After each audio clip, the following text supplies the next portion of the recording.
बिस्मिल्लाहिर्रहमानिर्रहीम। मैं हूं रिजवान अख्तर और आप देख रहे हैं YouTube channel Dubai autos. Dear viewers, आज हम जो टॉपिक आपसे डिस्कस करने जा रहे हैं वो है ऑयल चेंज। चलें आइए शुरू करते हैं। आज हम विर्स कार इंजन ऑयल तब्दील करेंगे। गाड़ी ऑयल चेंज एरिया में पार्क करें, 2 से 3 मिनट तक इंतज़ार करें ताकि तमाम इंजन ऑयल सम में जमा हो जाए। अब गाड़ी का ऑयल लेवल चेक करें। इंजन ऑयल मैक्स लेवल से कम है, लिहाजा गाड़ी का इंजन कमज़ोर है जो कि पूरी तरह पावर प्रोड्यूस नहीं कर रहा। ऑयल कैप खोलने पर वाइट स्मोक के खराज होने का मंजर, जिससे इंजन में ऑयल कम होने की अलामत को ज़ाहिर करता है।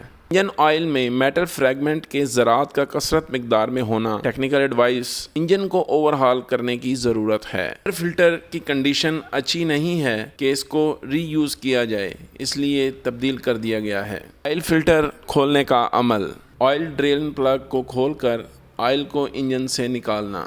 न्यू ऑयल फिल्टर की तब्दीली: ड्रेन प्लग की नई वाशर का इस्तेमाल। ऑयल फिल्टर और ड्रेन प्लग को वापस लगाना। 20W50 हेवोलिन ऑयल का इस्तेमाल ताकि इंजन ऑयल को तेजी से कम ना करे। इंजन ऑयल तब्दीली का अमल जारी। इंजन ऑयल तब्दील करने के बाद ऑयल कैप को वापस लगाना। इंजन स्टार्ट करने के बाद ऑयल फिल्टर और ड्रेन प्लग से ऑयल लीकेज का चेक करना। इंजन ऑयल चेंज करवाने से पहले यकीन कर लें कि क्या आपकी गाड़ी के इंजन में ऑयल की मिकदार पूरी है कि नहीं।